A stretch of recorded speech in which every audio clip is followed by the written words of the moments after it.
안녕하세요. 오늘의 데일리 뉴스레터에 오신 것을 환영합니다. 1. 미얀마의 혼란스러운 상황. 2. 한국군이 판세를 뒤집었다. 3. 생산성이 미국을 능가한다. 한번 진실을 알아봅시다. 세계적인 약속도 있고 외교적인 관계도 있기 때문에 사실상 쉽지 않은 이야기이기는 하지만 날로 심해지는 미얀마 군부대를 진압하기 위해서 한국 군대 파병 이야기가 조금씩 흘러나오고 있습니다. 그러자 한국군과 미얀마군의 비교 자료가 해외 네티즌들에 의해 올라오면서 많은 화제를 모으고 있는데요. 무기 없이 오로지 평화 시위를 하고 있는 미얀마 시민들을 대상으로 미얀마 군부대는 계속해서 무차별적인 총격을 가하고 있습니다. 이로 인해 연일 사상자가 나오고 있는 가운데 도저히 이런 식으로는 시위가 이어질 수 없기 때문이죠. 비록 미얀마 내에서도 독재 세력에 맞설 군병력이 모이고 있다고는 하지만 10만 명 정도밖에 되지 않는다고 합니다. 40만 명에 달하는 쿠데타 세력에는 턱도 없는 수준. 공개적으로 평화유지군을 요청하기에 이르렀습니다. 그리고 지금 가장 힘이 되고 있는 한국 정부에게 미얀마 시민들은 제발 군대를 파견해 달라고 대사관 앞에서 무릎을 꿇는 상황까지 발생하고 있습니다. 하지만 다들 아시는 것처럼 국제조약상 한국군이 독단적으로 미얀마에 진입해 군부대를 진압할 수는 없습니다. 그러나 절대 일어날 수 없는 일도 아니라고 말할 수도 있습니다. 안보리 조약상 미얀마 군부대가 지금처럼 계속해서 인권을 무시한 무차별적인 싸움을 일으킬 경우 평화유지군이 투입될 수 있고 그 안에는 한국군도 포함되어 있기 때문이죠. 그래서 외국인은 한국의 파병 부대가 미얀마에 진입했을 시의 시나리오를 설명하며 한국 군대가 진입하면 미얀마는 초토화. 현재 미얀마의 군대 전력은 상급 대장 아래 약 40만 군대가 존재한다고 전해지고 있습니다. 장갑차나 자주포 등 대부분의 육군 전력은 중국산 무기로 구성되어 있으며 보유 중인 전투 헬기는 9대라고 합니다. 이 외에 3,000톤급 함정을 비롯해 5척 정도의 함정을 보유하고 있으며 나머지는 경비정 수준이라고 합니다. 이에 비해 외국인이 분석한 한국의 파병 전력은 미군 그 이상일 수도 있다고 평가했습니다. 실제로 국방부에 따르면 한국은 베트남전을 시작으로 전 세계 14개 국가와 지역에 파병 부대를 보냈으며 이 병력만 해도 거의 40만 명에 가까운 수준. 아덴만 작전으로 유명한 청해부대는 해적들이 이름만 들어도 치를 떠는 수준의 파병 전력이라고 하며 아랍에미리트 아크 부대는 현지군의 교육 훈련을 맡을 정도로 세계적으로 인정받고 있다 합니다. 그리고 알려지지 않은 한국의 특수파병 요원들까지 합친다면 미얀마 군부대는 절대 버틸 수 없을 것이라는 의견이었죠. 세계 군사력 순위 6위에 링크되어 있는 한국이기에 미얀마 국민들 역시 한국 정부에게 계속해서 군부대 지원을 요청하고 있다고도 할 수 있습니다. 미국이나 유엔군 전체가 아니라 한국 군대만 지원이 오더라도 충분히 지금 군부대를 잠재울 수 있다고 미얀마 국민들은 생각하고 있는 것. 해당 글을 보고 한국에는 큰 관심이 없어도 한국 군대에는 관심이 있는 많은 해외 네티즌들은 다양한 반응을 보여주기 시작했고 다른 외국인들도 실제 한국과 유엔군의 빠른 지원을 바란다는 반응도 보여주었는데요. 지금부터 조금 더 자세한 반응 소개해 드리도록 하겠습니다. 한국 군대만 진임하면 사실 미얀마의 지금 상황은 바로 종료될 수 있어. 물론 쉽지는 않겠지만 말이야. 일각에서는 그럼 중국군이 들어와 한국이 밀려날 수 있다고도 하는데 과연 한국군이 그렇게 쉽게 밀릴까? 어차피 중국군은 의미가 없어. 그렇게 되면 미국이 나서게 되고 결국 밀리는 건 중국이니깐. 한국의 파병 병력이 미얀마의 10분의 1이라고 하더라도 난 한국이 이길 거라는 생각이 들어. 미얀마의 군용품은 다 노후화된 중국산이거든. 중국산 노후 물품으로 한국의 최첨단 기술을 이기는 건 불가능이지. 유엔이 나서지 않을 거라면 한국군의 투입이라도 허용해줬으면 좋겠다. 한국도 중국이라는 나라 때문에 외교적인 저울질을 해야겠지만 그래도 계속해서 시민들이 피를 볼 수는 없잖아. 한국 군인들도 엄연한 한 나라의 시민인데 목숨이 위태로운 전쟁터에 보내라 마라 하는 것도 이기적일 수 있다는 생각이 든다. 쉽게 말해서 되는 게 아니라고 봐. 그건 맞는 말이지만 아프가니스탄 전쟁처럼 완전히 목숨을 바치는 전쟁터는 아니기 때문에 그저 한국군이 들어왔다는 것 자체만으로도 큰 효과를 볼 수 있어. 미얀마 시민들이 바라는 것도 그런 걸 거야.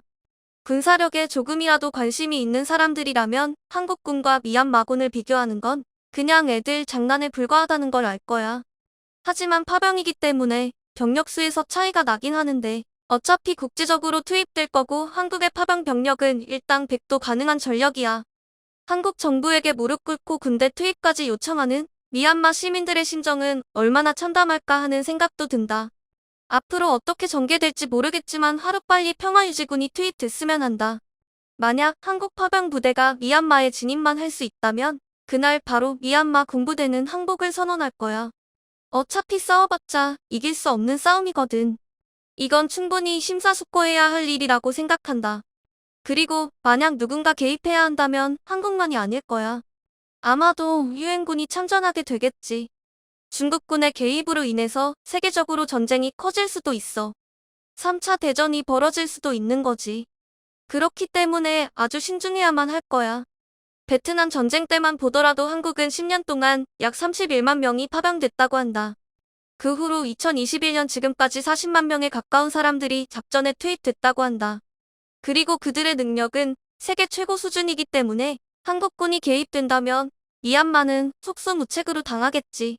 한국은 2021년 전 세계 군사력 순위에서 6위를 차지했을 정도로 강대국이다.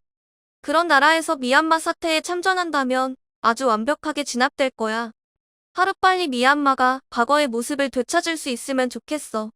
한국군이 아니더라도 더 이상 그들이 학살을 자행하지 못하게 국제평화유지군을 파병해 주었으면 좋겠습니다.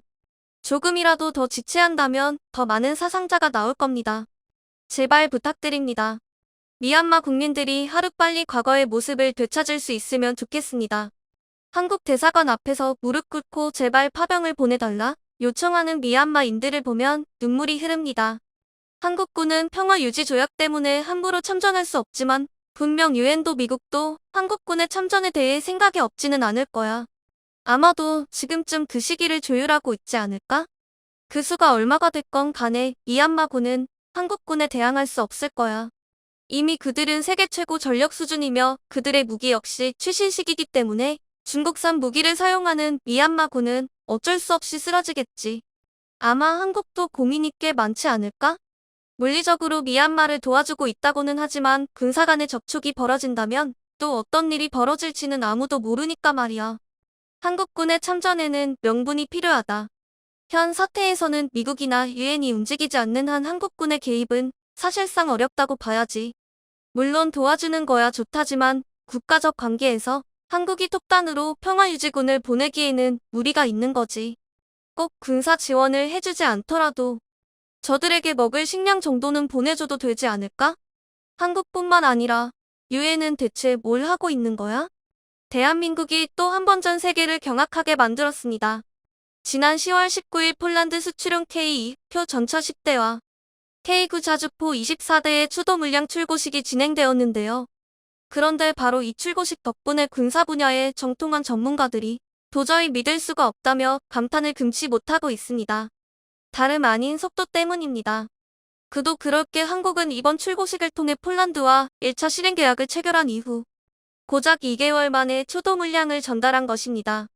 아무리 폴란드에 긴급 요청이 있었다 할지라도 도저히 믿기지 않을 만큼 빠른 속도인데요. 이번 출고식으로 번갯불에 콩 구워 먹는 생산 속도에 전 세계 외신은 물론 군사 전문가들이 혀를 내두르고 있는 것입니다. 역시 한국이라는 말 빼고는 어떤 말도 나오지 않을 지경인데요. 그렇다면 도대체 한국 방산 업체들은 1년에 총 몇 대의 K2, K9를 생산하길래 이렇게 빠른 인도가 가능한지 궁금해지는데요. 하지만 안타깝게도 정확한 무기 체계의 생산 능력은 엄격한 군사 기밀로 취급되고 있습니다.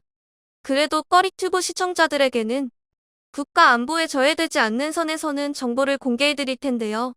지금까지 한국이 보여준 양산 능력을 기반으로 이를 바탕으로 K2는 1년에 100에서 150대, K9는 약 80대 정도 생산 가능할 것으로 전문가들은 보고 있습니다. 이 정도 물량은 전 세계 방산무기 회사들이 봤을 때는 당황스러울 정도로 많은 양인데요. 이뿐만 아니라 폴란드 수출이 결정된 FA50의 생산 속도는 고정익동의 2개 생산 라인을 모두 가동하면 매달 타 50을 최대 5대까지 생산할 수 있다라고 타이 관계자가 밝히기도 했는데요. 즉 FA50의 기본 모델인 타 50을 1년에 최대 60대까지 생산할 수 있다는 의미로 FA50의 생산량 또한 이와 비슷함을 알 수 있습니다.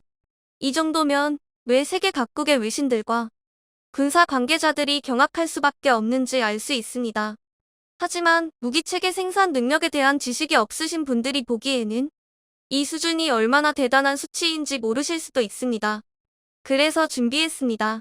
오늘은 전 세계 방산 무기 시장에서 최근 한국이 주목받는 이유에 대해서 알려드리겠습니다. 아무리 구매자가 한정적인 분야라 하더라도 1년에 100대 안팎의 제품밖에 생산하지 않는다는 건 그다지 대단해 보이지 않을 수도 있습니다. 하지만 온갖 첨단 기술이 접목된 무기체계의 생산은 생각하는 것만큼 쉬운 일이 아닙니다. 일례로 현역으로 운영 중인 전투기 중 가장 많이 팔린 전투기인 미국의 F-16은 한 달에 4대까지 생산이 가능하다고 주장하고 있지만 정작 실생산은 걸핏하면 지연되기 일쑤입니다. 실제로 2019년에 25대의 F-16 도입 계약을 체결한 모로코는 2027년에나 실기체를 인도받을 수 있다고 통보받았습니다. 마찬가지로 같은 해에 16대를 발주한 바레인은 5년 뒤인 2024년에나 F-16을 인도받을 수 있는데요. 한국이 폴란드와 맺은 총 48대의 FA50 계약 중 12대를 2023년까지 인도하기로 합의한 것과 비교하면 굉장히 느린 속도입니다. 더군다나 폴란드가 지금 사양의 FA50을 도입하기로 결정한 게 아니라 블록 24양인 FA50P를 인수하기로 결정한 걸 고려하면 더욱 생산 능력의 격차가 커집니다. 하지만 이는 비단 미국의 생산 능력이 떨어지는 게 아닙니다. 다만 한국이 유독 빠른 건데요. 한국이 아닌 다른 나라와 비교하면 오히려 미국의 생산 능력은 상당히 준수한 편입니다. 이를 보여주는 대표적인 사례도 있는데요. 지난 2007년 사우디아라비아는 유럽연합과 유로파이터 타이푼 72대 도입 계약을 체결했지만 정작 인도가 완료된 건 10년이나 지난 2017년이었습니다. 심지어 한번 유로파이터 타이푼 도입 계약을 체결했던 스웨덴이 인도가 너무 오래 걸리자 아예 계약을 취소해버리는 초유의 사태가 벌어지기도 했습니다. 이런 사례들을 생각하면 한국의 전투기 생산 능력이 얼마나 압도적인지 감이 오실 텐데요. 하지만 기갑 장비로 시선을 돌리면 사점은 더욱 심각합니다. 단적인 예로 일본은 2012년 자체 개발한 최신의 3.5세대 전차인 10식 전차의 제식화를 발표했습니다. 그런데 문제가 생겼습니다. 화려하게 막은 열었지만 일본 정부가 생각한 것 이상으로 일본 방산업체는 심각하게 몰락했습니다. 당시 일본 방산업체들의 비참한 생산 능력으로 10식 전차는 계속해서 도입이 지연되었고 결국 2014년 초반이 되어서야 비로소 일선 부대의 배치가 완료되었습니다. 그것도 한국처럼 수백 대의 전차를 양산한 게 아니라 고작 53대의 전차를 배치하는데 2년이 넘는 시간이 소요된 것입니다. 보통 무기체계의 생산 능력은 초도 물량 양산에서 추대로 발휘된다는 걸 생각하면 어이없어질 정도로 오래 걸린 건데요. 그러나 일본의 추태는 여기서 끝이 아닙니다. 이후 일본은 기갑 전력의 최신화를 위해 2023년까지 총 123대의 10식 전차를 생산하기로 계획했지만 정작 지금까지 양산된 건 99대가 전부입니다. 이는 10식 전차가 한 달에 1대꼴로 제작되기 때문인데요. 그런데 여기서 더욱 황당한 건 무기 수출 실적 제로인 일본은 오로지 자위 대만을 위한 전차를 생산하는데도 불구하고 한국과는 비교도 할 수 없을 정도로 오랜 시간이 걸린 것입니다. 오죽하면 이처럼 한국과의 격차가 말도 안 되는 수준으로 벌어지자 질투심에 눈이 먼 일본군 전문가들은 한국의 생산 능력이 과장되었다고 주장하기도 하는데요. 그도 그럴 게 이런 수치는 자신들도 머리털 다고 처음 겪는 경험이기 때문입니다. 한국과 폴란드의 방산 수출 내역을 보면 FA50 경공격기 개량형 총 48대 중 12대를 2023년까지 인도, K2 흑표 전차 총 980대 중 180대를 2025년까지 인도, 그리고 K9 자주포 총 648대 중 212대를 2026년까지 인도, K239 천무 288대를 2023년부터 인도입니다. 확실히 국가의 모든 제조 역량을 총동원하는 전시 상황이 아니고서야 평시 상황에 이 정도의 물량을 생산한다는 건 대한민국을 제외하면 다른 나라들은 불가능에 가까운 일입니다. 하지만 애초에 폴란드가 자국의 무기 체계를 송두리째 바꿔버리는데 대한민국을 선택한 이유가 바로 전 세계에서 한국이 자신들의 요구를 충족시켜 줄 수 있었기 때문입니다.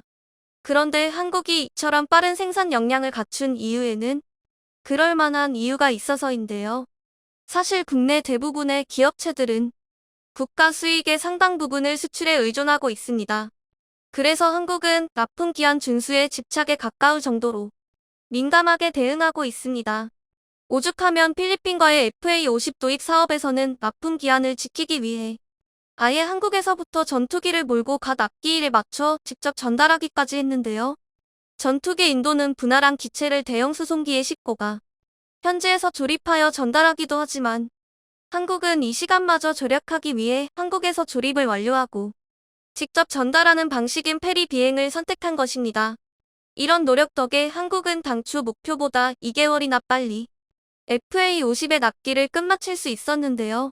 이뿐만이 아닙니다. 인도에 K9를 수출할 때는 현지에 생산 공장을 세워서 2018년 8월부터 2021년 2월까지 3년이 안 되는 시간 동안 기존 일정보다 빠르게 출고를 끝내버렸는데요. 인도의 K9 도입 분량이 무려 100대에 달한다는 걸 감안하면 실로 번개와 같은 속도입니다. 왜 K9의 수출명을 썬더라고 지었는지 납득이 가는 부분인데요. 그래서 우리 국민들이 생각하는 것 이상으로 한국산 방산 무기는 전 세계적으로 두터운 신뢰를 입증받고 있습니다. 심지어 폴란드 생산 물량은 없던 생산 라인까지 추가로 건설하면서 납품 기한을 맞추려고 추진 중인데요. 즉, 현대의 대한민국은 세계 방산 시장에서 기적 같은 신화를 써 내려가고 있습니다. 그런데 여기서 더 놀라운 것은 아직 한국은 비장의 무기 카드가 남아있다는 것입니다. 바로 제조공법 혁신을 통한 생산공정 자동화입니다. 일반적으로 현대의 무기 체계는 첨단 기술이 집약되는 만큼 상당 부분에서 수작업으로 제작이 이루어집니다. 구매자가 한정적이라 생산 라인이 부족한 탓도 있지만 역설적이게도 이런 수작업에 따라 무기 체계의 생산 속도나 품질을 저해하는 요인으로도 자리 잡고 있는데요. 미국이나 유럽 같은 선진국들에 비해 맨땅에서 생산 설비부터 마련해야 하는 후발주자 국가들이 방산 시장에서 경쟁력이 떨어지는 것도 이런 이유에서입니다. 즉, 많은 나라에 수출하지 못하고 생산하지 못하면 그만큼 기술력은 뒤떨어질 수밖에 없습니다. 그런데 우리 대한민국은 달랐습니다. 또 바로 이 점에서 한국은 차별점을 만들었는데요. 무기체계 생산에 투입되는 절대적인 시간을 줄여서 가격과 성능 양쪽에서 경쟁력을 확보하기 위해 로봇 등을 활용한 생산 공정의 자동화와 정밀화를 시도한 것입니다. 그리고 이 도전은 현재 대한민국의 방산 신화라는 결과로 여실히 드러났습니다. 대표적으로 FA50, KF21 등을 생산하는 카이의 경우 항공기 날개를 생산하는 공장에 사물 인터넷과 가상 물리 시스템을 적용해서 제조 공정의 모든 단계가 자율적으로 운영되는 스마트 팩토리를 만들었습니다. 이 덕에 생산 효율을 비약적으로 높일 수 있으면서 불량률은 극한까지 낮췄습니다. 실제로 카이는 민항기 생산 과정에서 주익의 뼈대를 담당하는 리베 가공 과정에서 일을 사람이 진행할 경우 8시간이 소요되지만 자동화 공정을 적용한 이후 40분으로 단축시키는 등 차별화된 경쟁력을 갖추고 있습니다. 그만큼 한국의 자동화 공정은 전 세계 방산업체를 압도합니다. 이는 단순히 비약적이라는 표현이 부족할 정도로 엄청난 시간 단축입니다. 그런데 이런 장점은 또 있습니다. 일반적으로 방산 분야는 한 업체만 특출나게 발전하는 게 아니라 여러 업계가 전체적으로 균등한 수준으로 올라가는 특성을 갖고 있습니다. 일례로 K2 흑표 전차의 생산을 담당하는 현대로템은 기갑 장비 조립의 필수적인 용접 공정에 로봇을 도입해 자동화했습니다. 뿐만 아니라 생산 공정에 정밀 가공 장비를 도입하는 등 상당 부분의 공정을 자동화했는데요. 이 덕에 제품을 생산하기 위해 투입된 시간과 인력을 수치화한 작업 공수를 기존 대비 74%나 절감할 수 있었습니다. 이쯤 되면 왜 한국이 기술 강국이라 불리는지 확실히 알 수 있는데요. 한국의 무기 체계 생산 능력이 모두 자동화된 생산 공정에서만 나오는 것도 아닙니다. 바로 한국 기술진들의 제조 능력 자체가 이미 주변국들과 차원이 다릅니다. 그 대표격인 게 대한민국 정비 능력의 상징인 육군 종합 정비창인데요. 한국에서 내로라 하는 능력의 기술직 군무원들이 주축을 이룬 육군 종합 정비창은 우리 군에서 사용하는 모든 지상 장비의 최종 정비와 재생을 담당하는 부대입니다. 이름 때문에 정비만 담당한다고 오해하는 경우가 많지만 육군 종합 정비창의 진짜 능력은 재생에 있습니다. 실제로 육군 종합 정비창은 지상 무기 체계의 엔진부터 나사 하나까지 모든 부분을 정비하는 창정비를 담당하며 그렇게 입고된 구형 무기 체계들은 개량형으로 업그레이드해 재출고됩니다. 즉 K1 전차가 육군 종합 정비창에 한번 들어가면 K1A1이나 K1E1으로 재탄생하는 것입니다. 오죽하면 육군 종합 정비창에서 창정비를 끝낸 무기 체계는 이전 등록이 말소되고 새로운 장비로 신규 등록될 정도인데요. 이 덕에 폴란드 방산 수출에 동원되는 K2나 K9도 육군 종합 정비창에서 창정비를 받으면 새 제품과 동급으로 수출될 수 있습니다. 한마디로 중고 무기임에도 불구하고 한국인의 기술력 하나만으로 완전한 새 무기로 인정받는 것입니다. 염삼의 처음에서 말씀드린 폴란드에 수출되는 K9 초도 물량이 바로 이 창정비를 끝마친 새 무기입니다. 이는 전 세계에서 대한민국의 정비 능력을 얼마나 우수하게 생각하는지 엿볼 수 있는 대목인데요. 그러나 이러한 사실들 때문에 안타깝게도 국내 일각에서 폴란드 방산 수출에 대해 잘못된 오해가 번지고 있습니다. 바로 우리 군에서 사용할 무기 체계들이 이렇게 폴란드에 우선 인도된다면 대한민국의 안보에 심각한 전력 공백이 생기는 것 아니냐는 것입니다. 그러나 이런 우려와 다르게 폴란드 방산 수출은 결국 대한민국에게 장기적 이득을 안겨줄 것입니다. 이를 가장 잘 보여주는 게 막대한 폴란드 수출 덕분에 그동안 한정되어 있던 생산 라인이 크게 늘었다는 점입니다. 그리고 이 덕에 가뜩이나 압도적이었던 대한민국의 무기체계 생산 능력이 더욱 발전할 수 있게 됐습니다. 이는 당연히 평시 생산에도 엄청난 도움이 되겠지만 전시를 대비해서도 반드시 필요한 능력입니다. 하지만 그동안은 예산 문제로 불가능했던 게 현실입니다. 그런데 이번 폴란드 수출 덕분에 생산 라인을 거저 늘릴 수 있었고 이와 더불어 막대한 수출 흑자로 기존 무기 체계를 개량할 예산까지 얻었으니 그야말로 일석이조의 끝판왕이라 할 수 있습니다.